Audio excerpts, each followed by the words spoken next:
Hi, I'm Darren Stingline. I'm one of the design specialists here at American Waterworks, and I specialize in waterproofing and foundation repair. During times of heavy rain, things people should be looking for in their basements, whether they're finished or not, is water intrusion. Typically this happens in the corner of basements, which is most susceptible to getting water in.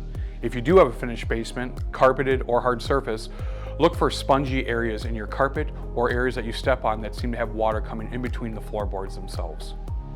If you have any of these water issues in your home, we're here to help. We've got plenty of systems to offer that will take care of your water problems permanently. If you've got some water coming in your basement and you're wanting to get a quote to find out what it's going to take to fix this permanently, you can go to our website or you can call the number below here. If you're having any of these water issues in your home, American Waterworks has your back. For any future rains that are about to come here in the state of Minnesota, you'll have ultimate peace of mind that your problems will be taken care of. Thanks.